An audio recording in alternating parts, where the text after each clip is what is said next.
дорогие зрители, подписчики моего YouTube канала.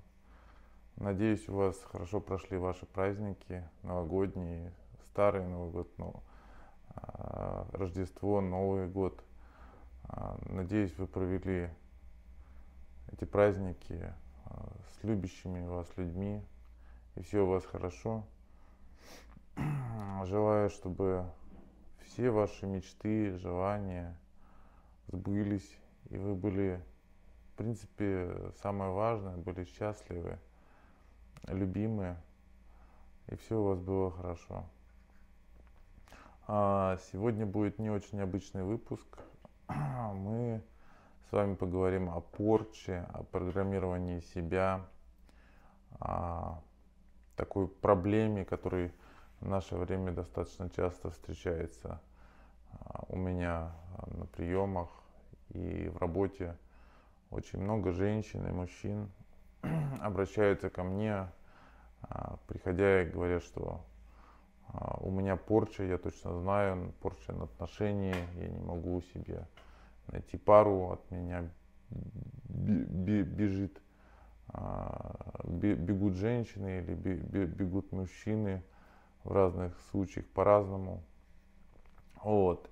Я попытаюсь вам рассказать на основе одной истории и объяснить, как это примерно все происходит, что с этим можно сделать и что я с этим делаю.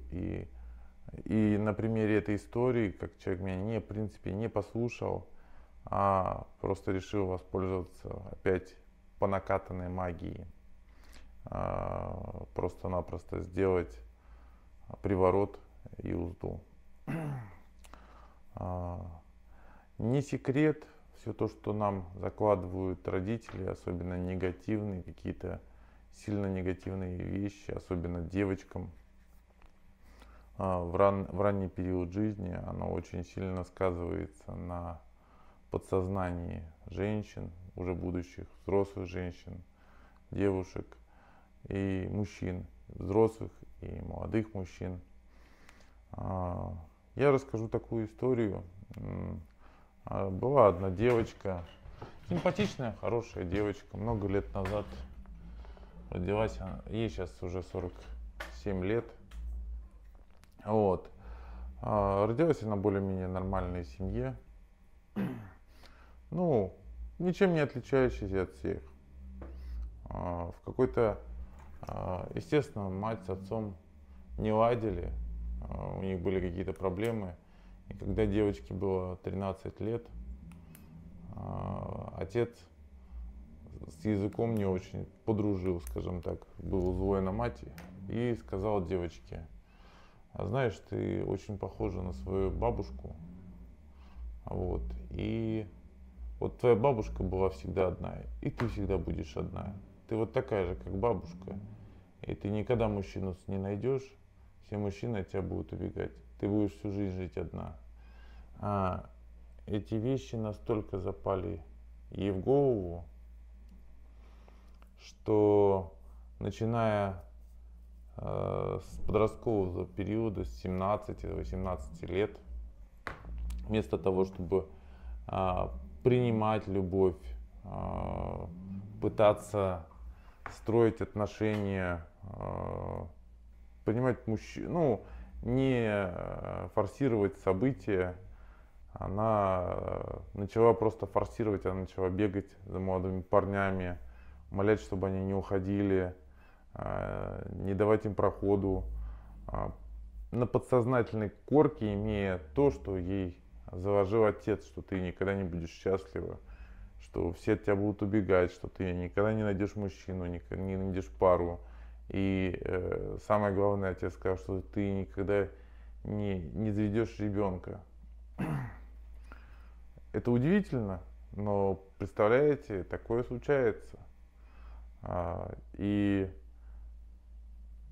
она подсознательно уже в 19 лет, зная вот эту информацию, которая запала в подкорку ее мозга, что она не будет никогда счастлива, что никогда не будет мужчины, она начала истошно бегать за мужчинами, не давать им продыху.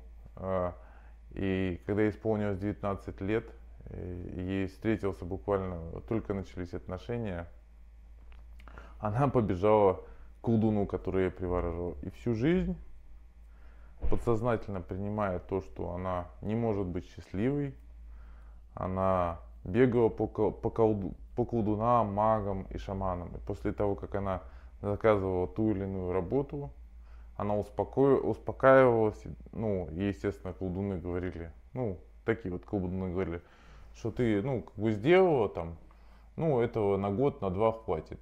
И она подсознательно там эти год-два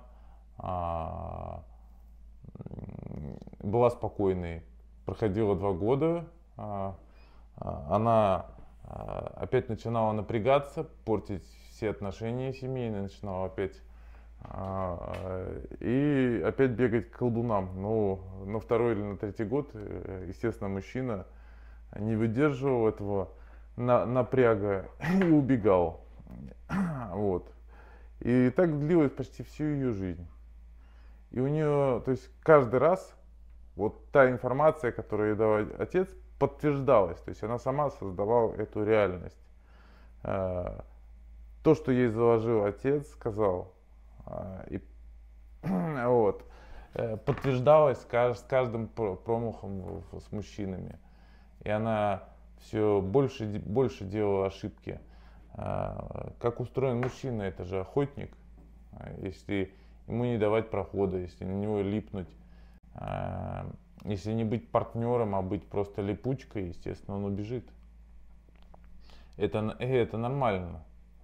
Но она каждый раз, когда от нее убегали мужчины, принимала на свою, что вот она такая несчастная, что у нее прабабушка была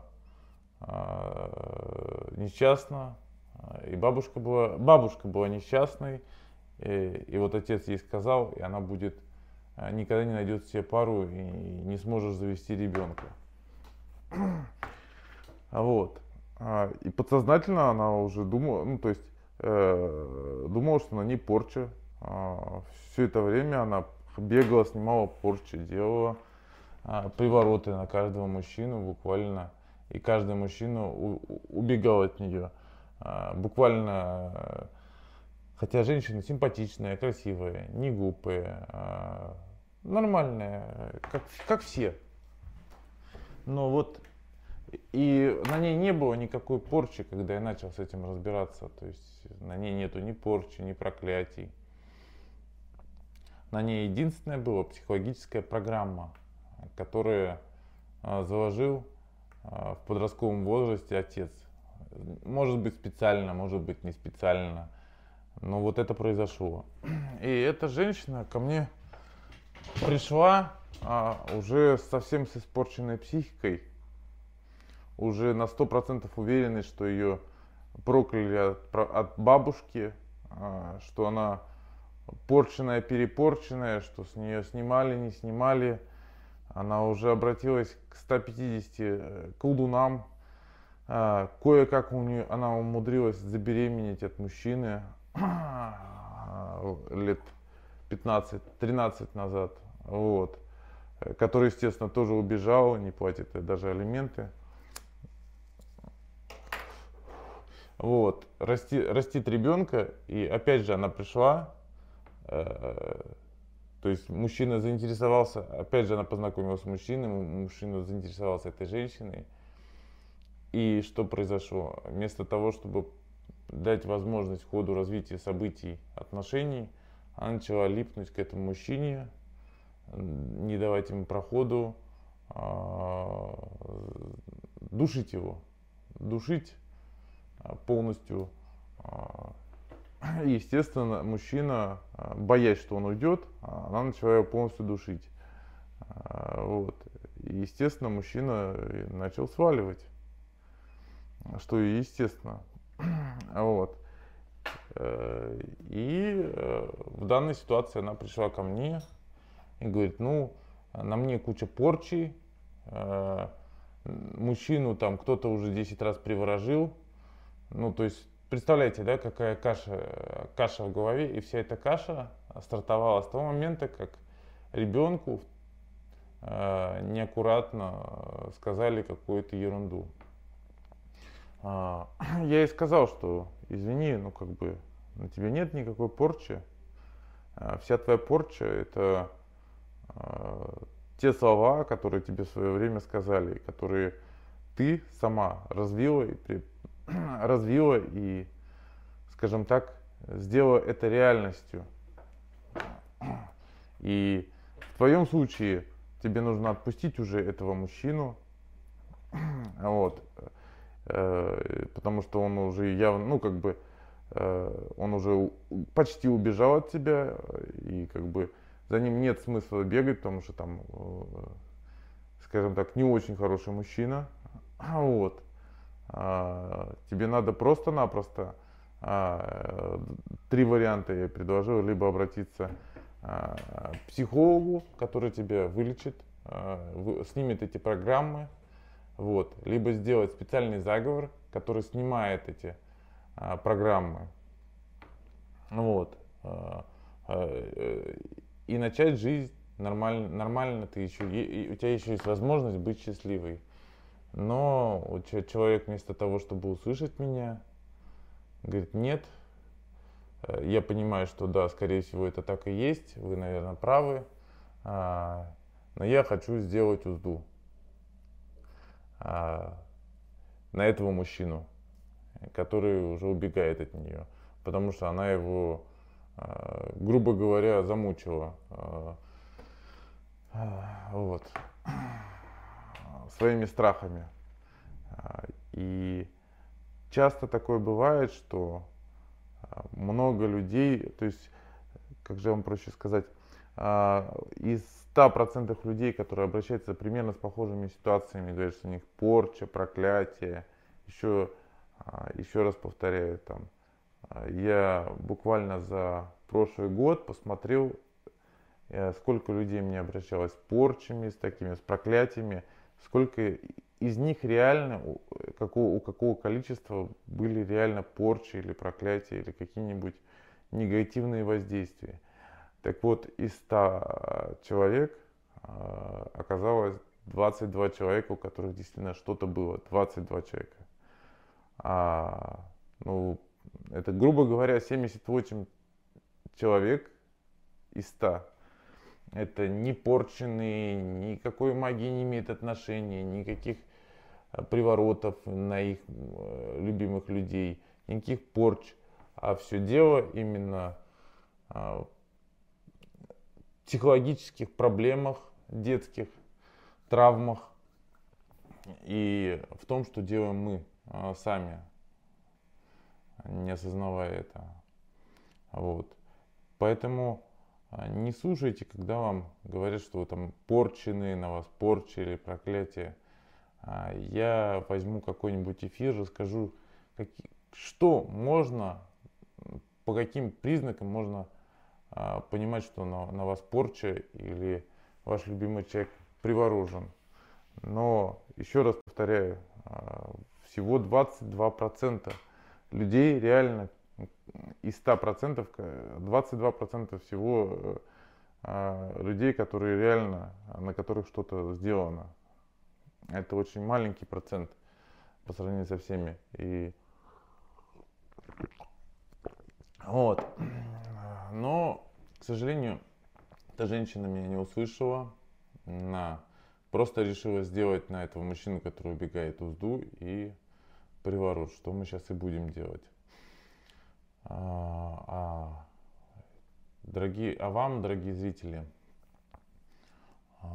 советую подумать, от чего, если вы, от чего корень ваших проблем. Большинство проблем в отношениях, в том, что от вас уходит любимый человек, это вы сами. Либо ваше детство, когда вам ваши родители или близкие люди запрограммировали то или иное поведение, и вы никак не можете разорвать круг и начать нормально жить, переключиться на другую программу жизненную. Есть такие заговоры, которые могут переключить вас и начать дать возможность вам нового круга жизни. Обращайтесь, я вам помогу. Вот, значит, а сейчас мы будем делать как раз эту работу. Мы будем этой женщине, которая решила зацепиться опять же за этого мужчину, будем делать узду и приворот. Повторяю еще раз, то есть до 47 лет, вот с 18 лет, каждый раз, когда у нее только начинались отношения, она вместо того, чтобы развивать отношения, не форсировать события, она каждый раз липла к мужчине, бежала к колдунам, чтобы себя психологически успокоить, что он не уйдет, не убежит. То есть настолько тяжело, вот именно тяжелые психологические травмы, когда мы, взрослые люди, своим детям говорим какие-то глупые, неосознанные вещи. Будьте осторожны со своими детьми, любите их, принимайте такими, какие они есть, и думайте то, что вы говорите, чтобы это не было травмой. Часто бывает такое, что мужчина злится на свою жену, потому что они расходятся и пытается какие-то гадости сказать своему ребенку, тем самым пытаясь отомстить своей жене. Но он не понимает, что она ломает жизнь своему ребенку. Не делайте так. Любите своих детей, чтобы не было у них таких травм. Не говорите, думайте, о чем вы говорите, особенно в переходной возраст своих детей. А мы поехали и будем делать работу. Это мой офис. То есть у меня две части офиса. Здесь я работаю за компьютером, выставляю свои всякие видео, инстаграмы, накидываю список работ. У меня здесь, там я в другой части офиса я делаю свои работы. Ну а сейчас мы пойдем в офис и будем делать работу как раз этой женщине.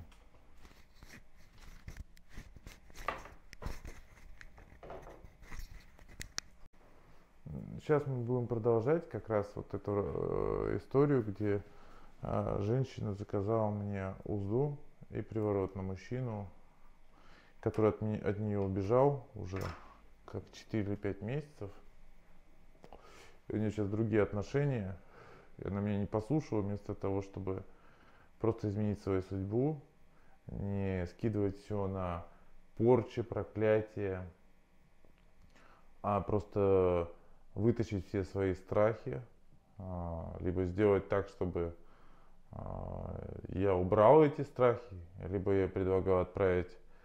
У меня есть профессиональный психолог, который работает в связке со мной. У нее было два варианта. Более дешевый — это с психологом профессиональным. Астролог, психолог у меня есть, с которым мы работаем уже много лет, который помогает людям. Вот.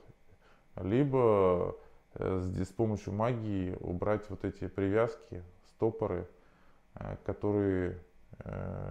страхи, которые пришли с детства от родственников. Но, к сожалению, эта женщина не услышала меня. Ну, я понимаю, в 47 лет тяжело перестроить свой мозг, когда ты привык обвинять всех вокруг, что все виноваты, что все привораживают твоих мужчин, или на тебе порча или проклятие родовое. Вот. Естественно, тяжело переключить внимание, когда тебе за все это время первый раз в жизни сказали, что дело не в порче, не в проклятии, а дело в том, что в тебе в детстве дали такую установку, что ты будешь несчастлива, и ты на этом зациклилась. И на самом деле у меня много таких вариантов, когда люди меня слушали, и я с помощью магии убирал эти установки из головы. И люди начинали жить нормально, и у них появлялись семьи, и они сейчас счастливы, многие. Это не имеет значения даже во сколько лет. То есть Некоторые снимали установки в 50, некоторые в 20, некоторые в 30 приходили установки вот эти, которые заложены родителями. И потом у них все получалось заводить нормальные, хорошие отношения и быть счастливыми. Вот. Еще раз повторяю, большинство случаев это далеко не порчи, не проклятия, не привороты. Это внутренние установки или ход событий, или есть такой промежуток в жизни, у каждого мужчины или женщины есть черные и белые полосы. Они бывают до 5-6 лет проходят. Также есть специальные заговоры, которые убирают черные полосы в жизни. И это нормально, это жизнь. Все идеально не может быть. И мы не идеальны. Просто надо понимать, что на самом деле магии очень мало в нашей жизни, людей, которые действительно работают. Это первое. А второе, это на самом деле, еще раз повторяю, большинство проблем делаем мы сами. И либо это следствие нашего прошлого, или это следствие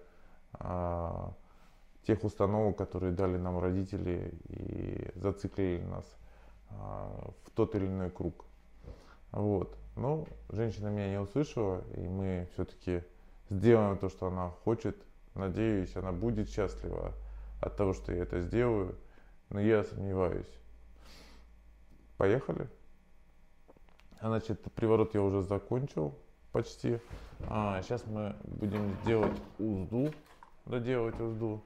Вам всем счастья, любви, процветания. Главное, чтобы близкие нам люди были с нами, и мы ценили их.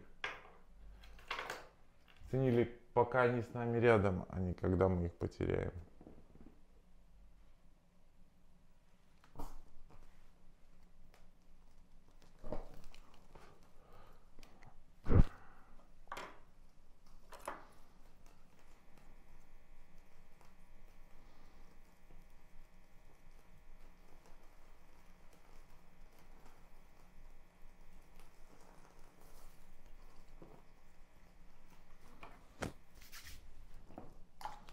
Вот наш бедный мужчина, который убежал.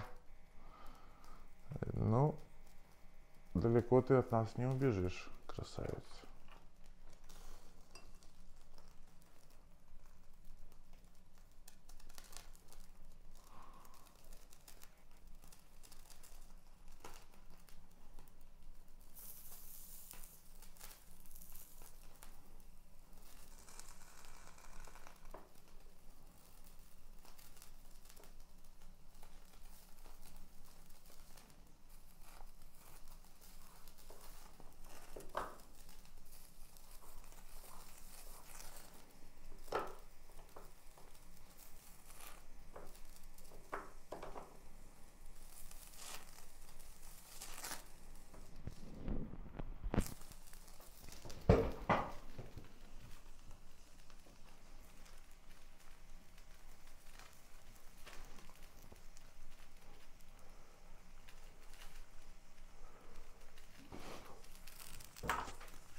А сейчас мы загоним этому мужчине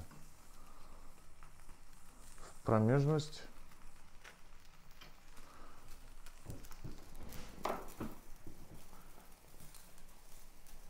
Так, чтобы он мог иметь сексуальные отношения только с одной той женщиной, которая к нам обратилась, ко мне.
А насчет психологических установок, к сожалению, достаточно часто ко мне обращаются люди, которые теряют именно отношения,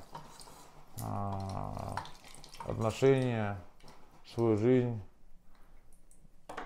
и своих близких именно из-за своих психологических установок, которые им дали их родители, из своих детских травм, обид. И, к сожалению, они этого не понимают. Они возвращают своих близких, часто не слушая меня, не слыша меня, что нужно хотя бы, помимо того, что вернуть близкого, еще снять эти психологические установки либо с помощью меня, специальных заговоров, либо с помощью психолога. Это может быть ваш психолог, это может быть мой психолог, который я вам порекомендую, без разницы. Но по-любому, если есть большая доля вашей вины, вам стоит поработать с профессионалом, который вытащит из вас те обиды и травмы детские, которые привели вас к расставанию и привели к тому, что ваш партнер не смог это больше терпеть.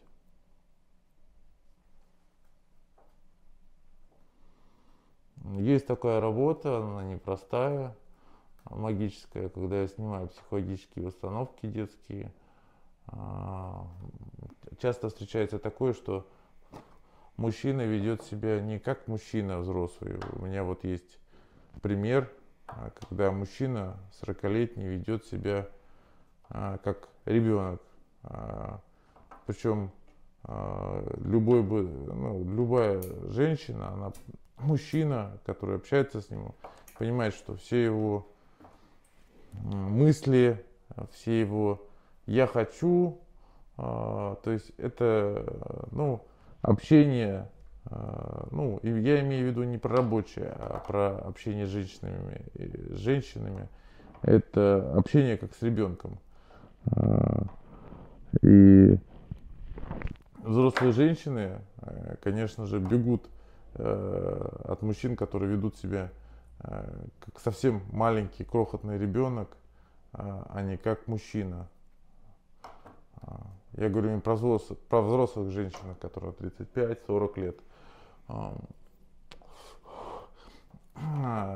Вот. И этот мужчина совсем делает вещи, вот тоже это детские какие-то травмы, вопрос того, что он был так воспитан матерью, мать ему, он был один у матери, не было отца, и мать ему дала столько любви и гиперзаботы,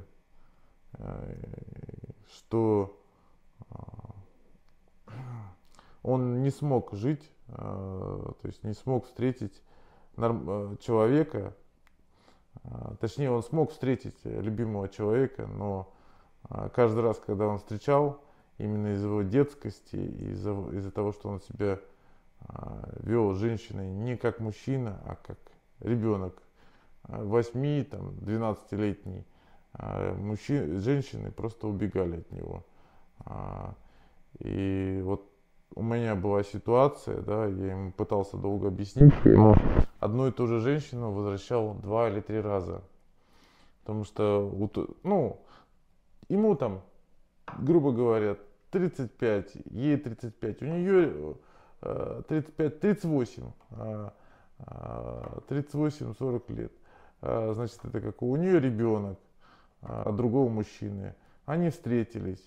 Но, естественно, женщина что хочет, ищет в мужчине? Именно взрослые поступки, не детские. А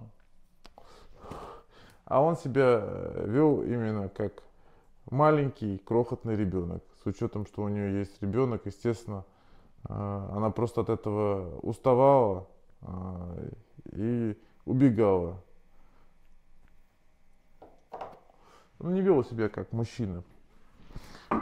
И это частая причина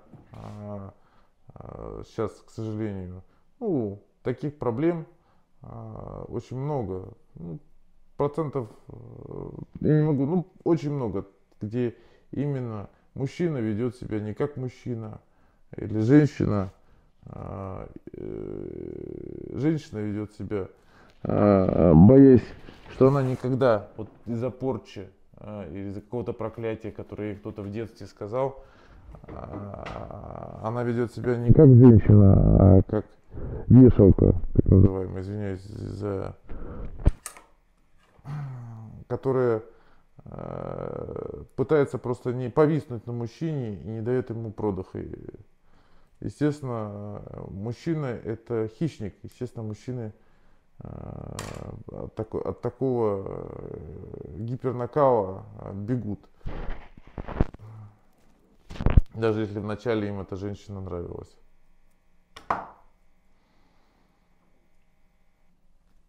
Так что вот так вот.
Ну и самое главное, этот мужчина думает, что ему женщина априори должна. Ну, естественно, опять же, он думал, что на нем какая-то порча или проклятие. Обратившись первый раз, он думал, ну, наверное, на мне какое-то проклятие, если все женщины от меня бегут. Причем он получал подтверждение от так называемых магов, что на нем какая-то порча. Но на самом деле дело не в порче, а дело в детских установках и в матери, которая так его воспитала и нанесла травму ему в свое время, когда ему было 14 лет, психологические. Тут тоже в данном случае были некие психологические травмы, и это поведение, которое у него, мать заложила ему, опять же, в переходном возрасте.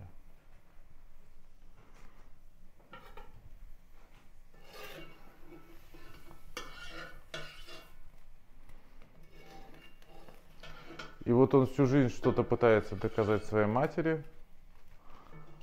думает, что у него не получается отношения, все женщины от него бегут. Думал, что на нем какая-то порча или проклятие. А на самом деле все оказалось гораздо проще. Никакой порчи, проклятия на этом мужчине не было. Вся проблема была именно в детской травме. И поведении взрослого мужчины как ребенка.